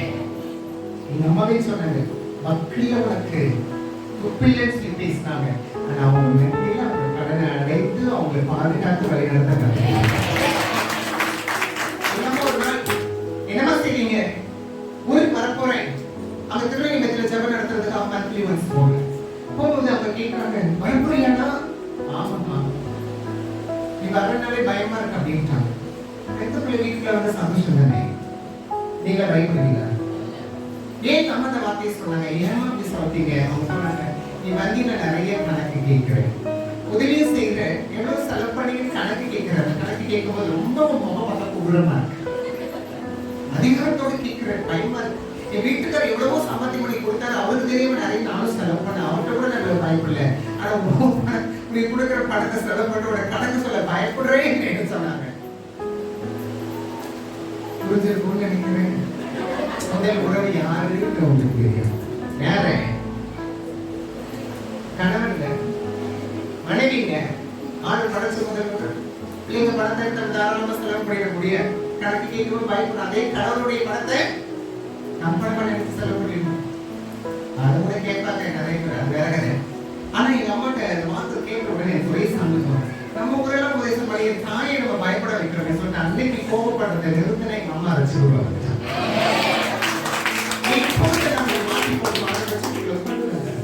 எவ்வளவு பெரிய கிருபை, எவ்வளவு பெரிய காரியம். அவங்க சேர்க்க கொஞ்சம் எங்கேயும் நான் மாத்த வேண்டியதா இருந்தது. அத்தனை வருஷம் எனக்கு ஜெபிப்பாங்களா நான் நினைச்சு பார்க்கல. அவங்க கிறிஸ்துவ வருவாங்க எனக்கு நினைச்சு பார்க்கல. கொஞ்சம் ஸ்பாட்ல மாத்திரம் ஆண்டவர்களை நினைச்சுட்டாங்க. அந்த பொண்ணு பாருங்க, அவளோட பழிவங்க என்ற யோசனை இல்லை, அவளுடைய விசுவாசம், நம்பிக்கை, அந்த தாயை தகப்பன் வேத வார்த்தையை சொல்லி வளர்த்த விதம். அங்க ஒரு எதிராளி சொல்றான், பாருங்க, என் ஊர்ல போய் இந்த நாட்டு மண்ணை எடுத்து கொண்டு அதுல போட்டு அந்த மண்ணு மேல ஏறி இந்த ஜீவங்களை தேவையான புதிக்கலாம். எவ்வளவு அழகான ஒரு ரட்சிப்பு. சத்துருவை ரட்சிப்புகளை நடத்துறது சாதாரணமான ஒரு விஷயம் நமக்கு தெரியல.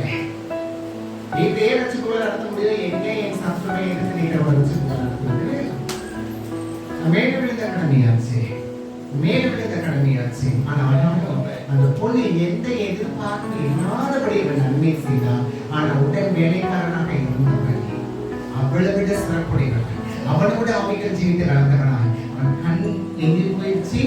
தீர்க்கதரிசி சொல்லாத வார்த்தையை சொன்னானே சொல்லி அந்த பொருளை அபகரித்து வாஞ்சித்து வாங்கி வந்ததுனால அந்த புஸ்தகம் நாகமான நீங்கியது. அவன் சந்தித்து போயிடுவான். அந்த இடத்துல அவன் தோத்து போயிடுச்சான். எப்போது ஜெயிச்சான்? நீங்க எந்த கூட்டத்துல உட்கார்ந்து இருக்கிறீங்க? இது காலமா? இது வாங்குறதுக்கு காலமா? கர்த்தருடைய வருகை சமீபத்தில் உலகமெங்கும் சொல்ல ஆரம்பித்தாயிடுச்சு.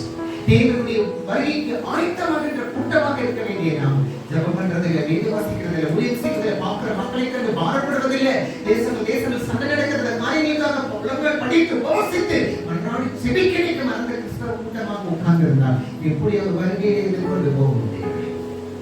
அவர் சாயல், அவர் ரூபம், அவரை போல மரண அந்த மனசுல என்ன வந்துடும்? அவருடைய சாயல் ரூபம் ஒரு கதை ஞாபகம் சொல்லுங்க. நேரம் முடியும், 11 மணி ஆயிடும். உங்களுக்கு நீங்க பக்கத்துல போய் அவருக்கு கொண்டு போய் விடுறாருங்கிறதுனால நேரம் இருக்குது. போறீங்க கசிக்கிறா சொன்னீங்கன்னா பார்த்துக்கோங்க. அவ்வளவு தூரத்துல இருந்து வந்து உட்கார்ந்து இருக்கிறேன். அன்போட கட்டிக்கும் தெரியாதுல்ல. இப்பெல்லாம் எனக்கு அந்த காலத்துல கிடைக்கல. ஒதுங்கி உட்காந்தே வாழ்ந்தாச்சு. இந்த ஆண்டவர் அதை ஒதுங்கி இருக்காதம்மா, ஒன்னதான் பயன்படுத்தும். நீ போய் சொல்லி கத்தருடைய அன்புக்கு ஏங்குறவங்களுக்காக தெரியும். அன்புக்கு ஏங்கப்படுகிற பிள்ளைகள் எப்படி அவங்களை பேசணும் நடத்துவாங்க. ஆண்டவர் உருவாக்கி கொண்டு வந்திருக்கிறோம். அந்த தாய் தகவல் அந்த பிள்ளை எவ்வளவு கிறிஸ்துக்குள்ள வளர்ந்துருக்காங்க, எவ்வளவு கடவுளுடைய வார்த்தைகளை நடத்திருக்காங்க. இன்னைக்கு பிள்ளைகளை போய் வசனத்தை கற்பி படிச்சியா கேட்டா நம்மளதான் கேட்குது. நீ படிச்சியா முதல்ல உட்காந்து நீ ஜெபம் பண்ணியா? உண்மை அந்த பிள்ளைங்க நம்மளை பார்த்துதான் வளரும். நம்ம தான் உத்தரவாதம். ஆண்டவர் கட்டாய கணக்கு கேட்பார். பிள்ளைகளை கிறிஸ்துக்குள் வளர்க்க தவறுன பெற்றோர்களை நிற்க வச்சு கணக்கு கேட்பார். ஏன்னா அது உங்க பிள்ளைங்க நீங்க சொல்லலாம், அதுக்குள்ள இருக்கிற ஆத்மா கர்த்தருடையது. அதை கிறிஸ்துக்குள் மறுபடியும் புதுப்பித்து கர்த்தர் கரத்துல கொடுக்க வேண்டிய பொறுப்புகளை ஒழுங்கா செய்யாம விட்டோம்னா தோத்து போய் நிற்கிறோம். அதனால கிடைக்கல. என் பிள்ளையை வச்சுக்குள்ள கொண்டு வருவேன், என் உறவுகளை வச்சுக்குள்ள கொண்டு வருவேன். உங்களை என்னை ஜெயிக்க கர்த்தர் வைத்திருக்கிறார். ஹல்லேலூயா, ஹல்லேலூயா. இன்னொரு சம்பவத்தை திருப்பிக் கொள்ளலாம். 1 ராஜாக்கள் புத்தகம் 17ஆம் அதிகாரம் 15ஆம் வாக்கியத்தை வாசிக்க. அவள் போய் எலியாவின் சொற்படி செய்தாள். அவளும் இவனும் அவள் வீட்டாரும் யார் அந்த வீட்டார்? ஹலோ, அந்த வந்து விசாரிக்காத ஒரு வீட்டார். நான் பஞ்சத்துல இருக்கேன், பசி பட்டினியோட இருக்க, சாக போற நிலைமைக்கு என்னுடைய கஷ்டம் இருக்கு. ஆனா என் பிள்ளைக்கு கூட சோறு கொடுக்காத ஒரு கூட்டம். கணவனை இழந்து தனிமையா நிற்கிறேன். என் உறவுகள் வந்து ஆதரவு கொடுக்காத ஒரு உறவுக்கு, அவள் வீட்டாருக்கு யாராவது சாப்பாடு கொடுப்போமா? கொடுப்போமா? அந்த பொண்ணு எப்படி இருக்கு பாருங்க, அந்த மனது எப்படி இருக்குது பாருங்க. உறவுகளை ஜெயித்து விடணுங்க. கொஞ்சம் கஷ்டம் தான். வெளியே இருக்கிறவங்க கூட ஜெயிச்சிடலாம், வீட்டுக்குள்ள இருக்கிறவங்க ஜெயிக்கிறது ரொம்ப கஷ்டம். பார்த்தா அந்த தீர்க்கதரிசி சொல்ற, போய் ஒரு அப்பத்தை சுட்டு வா. போங்க, வீட்டுல கொஞ்சம் தான் அதை சுட்டு சாப்பிட்டு செத்து போலான்னு முடிவு சொல்லியில பழக்க வந்தேன். நீங்க போய் அப்ப சொல்லிட்டு வாங்க, அப்பத்தை விட்டு வாங்க. சின்ன அனைவரு கூட கீழ்படிஞ்சு போற ஆண்டோட வார்த்தை வருது, மழை பெய் மட்டும் நீதி நிரம்பிடும். கொஞ்சதாவே இருக்கு. அந்த கொஞ்சத்துல யாரையாவது நம்ம ஹெல்ப் பண்ண, உதவி செய்ய மனசு வருமா? நல்ல கௌரிங்க, நல்ல யோசித்து பாருங்க. சரி, சாகிறத முடிவு எடுத்துட்டேன், உடனே சாக வேண்டியதுன்னு அதுல கொஞ்சத்தை இருக்கிறத சுட்டு சாப்பிட்டு அதுக்கப்புறம் செத்து போறது. நாளைய தினம் எப்படி ஆண்டவர்களை வைக்க போறாங்க உங்களுக்கும் தெரியாது. அந்த ஊழியக்கார வீட்டுல அந்த ஊழியக்காரருக்கு அவன் வீடு கஷ்டப்படுறா, சாக போறான்னு சொல்லி ஊழியக்காரருக்கும் தெரியல. ஆனா கர்த்தருக்கு தெரிஞ்சது. நாளைக்கு உங்களை கொண்டு பெரிய காரியங்களை கற்றுக்கிறோம். மற்றவங்க பௌத்திக காலத்தை உதவி போகணும். நீங்க மற்றவங்க உதவ போறீங்க, உங்க உறவுகளை கிறிஸ்துவுக்குள் நடத்த போறீங்க. ஆண்டவர் உங்களை அதற்காக அழைத்திருக்கிறார். நீங்க அவங்களை ஜெயிக்க இருக்கிறீங்க.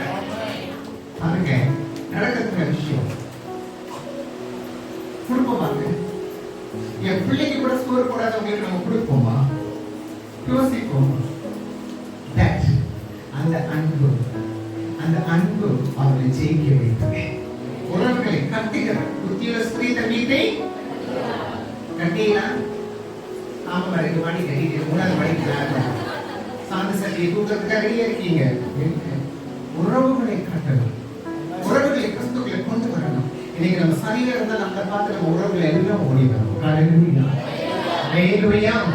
நான் மட்டும்தான் ரசிக்கப்பட்டிருக்கேன். ஆண்டு வரைய சொல்லி என்ன செய்ய போறேன்? உங்களை தொட்ட தேவன் உங்க குடும்பத்தையே கடவுள். நீங்க ஜெயிக்க பிறந்திருக்கிறீர்கள். அவங்கள்ட்ட போய் என் பிள்ளைக்கு ஸ்கோர் போடலையா, உனக்கே நான் போட சொல்லிட்டு தட்டு போட்டு சாப்பிட அவங்க முன்னாடி சாப்பிட்டு நான் இருக்கேன். கொடுத்து சாப்பிடலாம். நீதான் எனக்கு சரியில்லை, ஆண்டவர் எனக்கு கொடுத்த உனக்கு நான் கொடுக்கிறேன். நீதான் எனக்கு செய்யல, நானாவது உனக்கு செய்யறேன். அந்த மனதுக்கு ஆண்டவரை சீக்கிரமாக கடவுள் மாற்றி வைக்கிறார். அந்த ஊர்ல அத்தனை குடும்பம் இருந்தது. ஆனா அவளைதான் ஆண்டவர் தேடி போய் அவளை விசாரித்து அந்த ஊழியக்காரர் கொடுக்கின்ற காலங்கள் நாளை தினம் மாறப்போகுது. உலகத்துக்கே நீங்க விசாரிப்பற்றவர்களாக கிடக்கலாம். யாரும் உங்களை தேடி கூட வராம ஒதுக்கி வைத்திருக்கலாம். உன்னால் ஒண்ணு ஆகாதுன்னு சொல்லி உங்களை ஒதுக்கி வச்சுட்டு இருக்கலாம். ஆனா கடவுளுடைய பார்வை உங்கள் மீது என் மீது பதிய வைத்திருக்கிறார். உங்களை வாங்குறது நல்ல கடவுளை பிடிக்கும்படியாக, நம்மளை உபசரிக்கும்படியாக, அது உயிரான உறவுகளை கடவுளுக்குள்ளாக ஜெயித்தவர்களுடைய கடவுள் அழைத்திருக்கிறார்.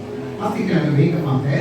ரூத்தில் புத்தகம் 1ஆம் அதிகாரம் 16, 17 வாக்கியத்துக்குள்ளாக திருப்பிக் கொள்வோம். வாசியுங்கள். ரூத்தின் புத்தகம் 1ஆம் அதிகாரம் 16, 17 வாக்கியம். 16, 17 நான் உன்னை பின்பற்றாமல் என்னோட பேசாதீங்க. நீ போகும் இடத்தில் நான் வருவேன், நீங்க தங்கும் இடத்தில் நான் தங்குவேன். உன்னுடைய ஜனம் என்னுடைய ஜனம். அடுத்த வாக்கியத்தையும் மாமியார் நவமி நீ மரணமடை வரைக்கும் அங்கே நானே இருப்பேன்.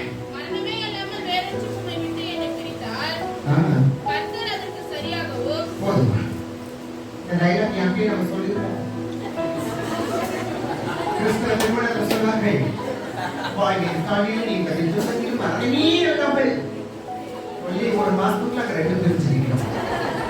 நிறைய புள்ளிகாரங்க சொல்றாங்க, கோர்ட்ல போய் பார்த்தா கிறிஸ்தவர்கள் டிவோர்ஸ் பண்ணிக்கிறாங்க. உடன்படிக்கை என்ன செய்ய முடியல, காப்பாற்ற முடியும். சரி, மாமியார் கிட்ட அந்த உடன்படிக்கை பண்ணாங்க பாருங்க.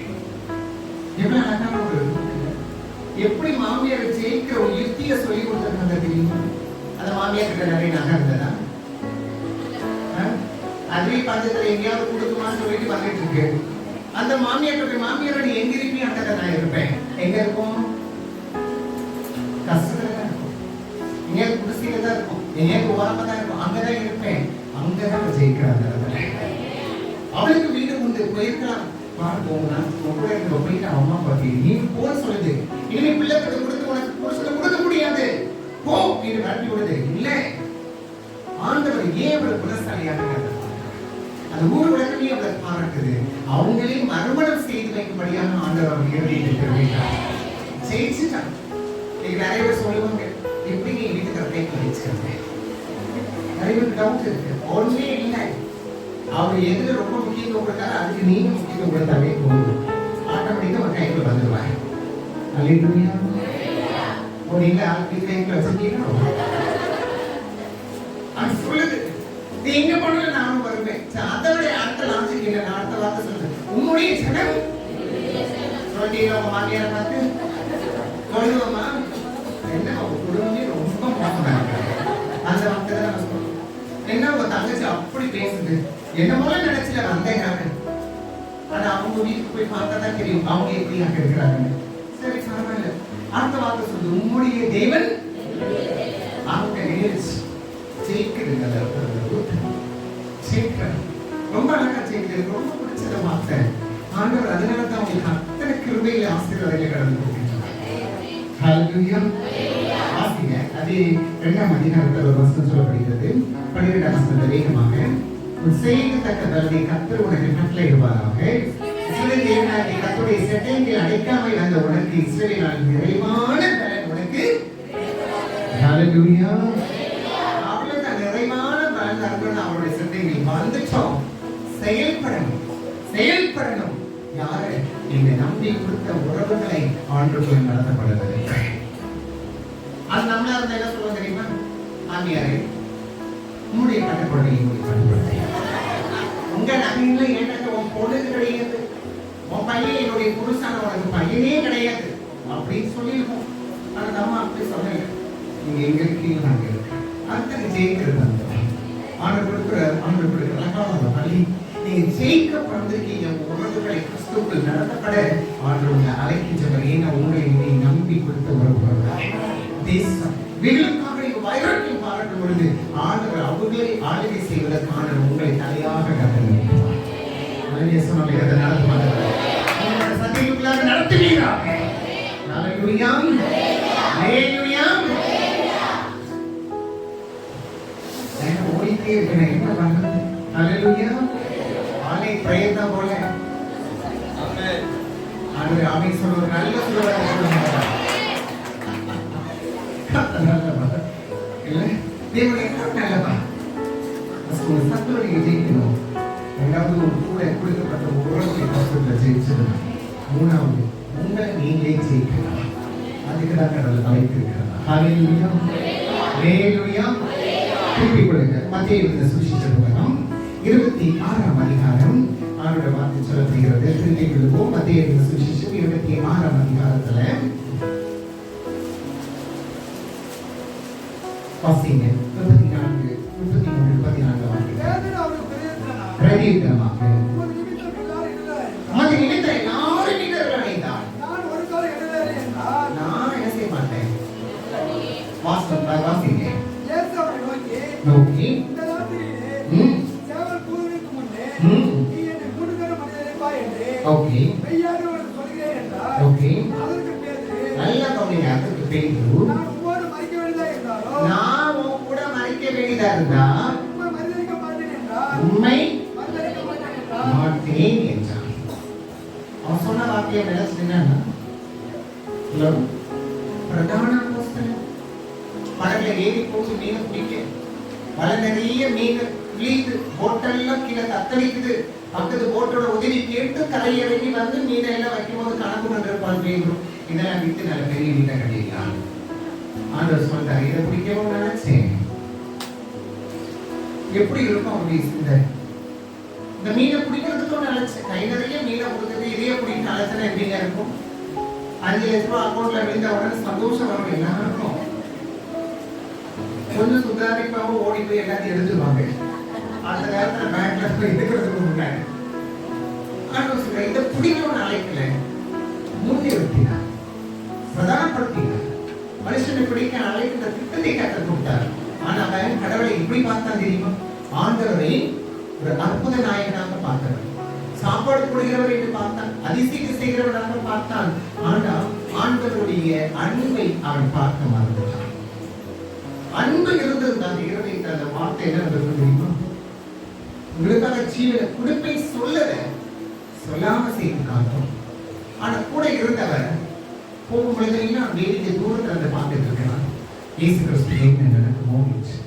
ஆண்டவர் இவர்களை போலப்பட்ட அன்பு காட்டல, இவங்களை போலவன பின்பற்றி வரல. நான் சொல்றதை செய்கிறவன் மேல அன்பு வச்சிருக்க மோடு கூட மறைக்க வேண்டியதா இருந்தாலும் அவனதான் தோற்றுச்சு. அவனுக்கு தான் ஆண்டவர் வெளிப்பாடு கொடுத்தார்.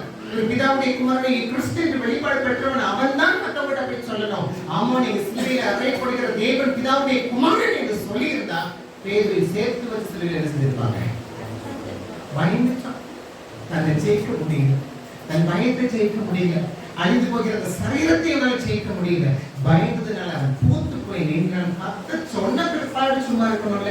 ஆமா, அப்படி ஆண்டவரை கேட்கல. இல்லாம செத்தாலும் கூட செய்த சாமியுடைய நாம மறுதளிக்க மாட்டேன்னு சொல்லிட்டு 3 தடவை பண்ணிட்டான். மறுதளிச்சு தண்ணியை ஜெயிக்க முடியும். கடவுளை பார்க்கிற விதம் வேற. அவனுக்கு அற்புதம் கிடைச்சிட்டான், அதிசயம் கிடைச்சிட்டான். உண்மையை சொல்றேன், அற்புதத்தை அடையாளத்தை மட்டும் வச்சுமே நீங்க ஜெயிச்சிட முடியாது. உங்களை இன்னைக்கு தேவைப்பட, நாளைக்கு தேவைப்பட உங்களுக்கு அற்புதம். ஆனா கிறிஸ்துக்குள்ள நிலைச்சு நிற்கும் பொழுது இந்த சாத்ரான் மேஷக் ஆபேத்நேகோ சொன்னாங்க பாருங்க, கர்த்தர் விடுவிக்காவிட்டாலும் அந்த நிலைக்கு வரும் பொழுது தன்னையே அவங்க ஜெயிச்சு நிற்கிறாங்க. ஆண்டவர் அழகா சொல்கிறார், அரசருடைய வார்த்தையை தள்ளி இந்த கடவுளுக்கு தன்னை சரீரங்களை ஒப்புக் கொடுத்ததினால் ஆண்டவர் அவர்களை இறங்கி அவங்களை விடுதலை செய்தார் என்று அந்த தேசத்திலே அவர்களை கடவுள் உயர்த்தும்படி ஆண்டவர் நினைத்தார். ஹல்லேலூயா. தன்னை தானே ஜெயிக்கிறவன் உலகத்தை வென்று விடுவார். யோசிப்பு தானே ஜெயித்தான், ஆண்டவர் கொண்டு போய் நிறுத்தினார். பேதுரு ஜெயிக்க மறந்தான், ஆனால் கடவுள் உடலை தேடி வந்தார். நீ சொன்னிய ஒரு வார்த்தை, அன்பாக இருக்கிற ஆண்டவரை சொன்னியே, அந்த வார்த்தையோட உண்மை இருக்கா? குத்தப்பட்டவனால் மனசுல குத்தப்பட்டவனை அதுவே உமக்கே தெரியும். ஆனா யாரை பார்த்து பயந்து அந்த மனுஷனை தெரியாது என்று மறுதலித்தானோ அவனையே கடவுள் பார்த்தான். சிலுவையில் அறைப்பட்ட இயேசுவின் அன்பை பார்த்த உடனே அவன் இருதயம் குத்தப்பட்டவனாய் இந்த உயிர்த்தெழுந்த தேவனுக்காக நான் நிற்பேன் என்று சொல்லி அவனை சிறைப்பிடித்த பொழுதிலும் அவனை அடித்து இயேசுவை பேசக்கூடாது என்று சொன்ன பொழுதிலும் ஆண்டவர் அவனுக்காக ஒரு மனிதனை வெளியே பாளையத்துக்கு வெளியே வைத்தார். அவன் சொன்ன அடுத்த செகண்ட்ல அவன் எழுந்து நடக்கின்ற மனமே கொடுத்தார். என்னைக்கு தன்னை தானோ ஜெயிக்கவன் பறக்கிறானோ அவனை கொண்டு கர்த்தர் உலகத்தை கலக்குகிறவனாக ஆண்டவர் மற்றவர்கள் கண்களுக்கு முன்னாடி நிறுத்துகிறார். கொஞ்சம் கஷ்டம் தான், அல்லேலூயா சொன்னவர்கள் மட்டும் நடத்துகிறார். அல்லேலூயா, அல்லேலூயா. ஜெயிக்கணும். தன் ஆவியை அடக்க தெரியாத மனிதன் பொறுத்து போமா, ஆவியை அடக்க தெரிந்த மனிதன் நிச்சயமாக அதை ஜெயிக்க வைப்பார். அந்த இடத்துல உட்கார்ந்து உலகத்தை பார்த்து பொருளை பார்த்து உலக தீலுக்காக நான் எழுந்து போகக்கூடாது. தேவனுக்காக பாவத்தை விட்டு விலகி ஓடிவை யோசிக்க ஜெயிக்க வைத்தவர், பாவத்தை திரும்பி பார்த்தவர் நாங்கள் தோத்து போய் நின்றவனாக இருந்தான். எந்த புத்தகத்தை கர்த்தர் நிறுத்தியிருக்கிறார். அந்த குறிக்கப்பட்ட ஊழியம் ஆண்டவர் பார்த்து சொன்னார். 3000 4000 5000 ஜனங்கள் மத்தியில அவர் பேச பேச பரிசுத்த ஆவியானவர் விளங்கினார். ஆண்டவர் மகிமையாக அவருடைய தொட்டவர்கள் சுகப்பட்டார்கள், அவர் நிலைப்பட்டவர்கள் சுகமடைந்தார்கள். மறித்தவர்கள் உயிரோடு எழுப்பதற்கு கர்த்தர் அவர்களை மனதியாய் கர்த்தர் மகிமையாக நடத்தினார். இப்போது கர்த்தர் வாசியுங்கள். ஒன்றையும் அனைத்த மரியாதை அந்த வாக்கியத்தை வாசியுங்கள். தேவனால் பிறப்பதெல்லாம் உலகத்தை ஜெயிக்கும். நம்முடைய விசுவாசமே உலகத்தை ஜெயிக்கிற செயல். ஹலோ, உங்க விசுவாசமே செத்து போய் கிடந்துச்சுன்னா, கிரியில்லாமல் விசுவாசம் இருந்ததுன்னா அது செத்து போயிட்டு நீங்க உலகத்தை ஜெயிக்கிறதாம ஆண்டவர் உங்களை ஏற்படுத்தார். நான் கேட்டேன், எப்படி பார்த்த தேசத்தை நான் மேற்கொள்ள போறது சொன்னாங்க. ஆண்டவர் நடத்தும் பொழுது நம்மை நாமே ஜெயிக்கும் பொழுது ஒரே ஒரு காரியத்தை சொல்லி முடிச்சுட்டேன். எல்லாம் சொன்னீங்க, எங்க பார்த்தேன் ஒரு கேட்க கேள்வி, என்னடி பாதி ஊழியக்காரி சும்மா ஊழியம் பண்ண போயிட்டேன், திருநெல்வேலியாவே மகளையே நீ நம்மளப்பா எப்படி இருக்கும், நீ ஏன் இருக்கிறேன்? எனக்கு மனசுக்கு ஒரு சந்தேகம் வருது, ஏப்பா அவங்க எல்லாம் அப்படி இருக்கா, நான் மட்டும் எப்படி இருக்கிறேன்?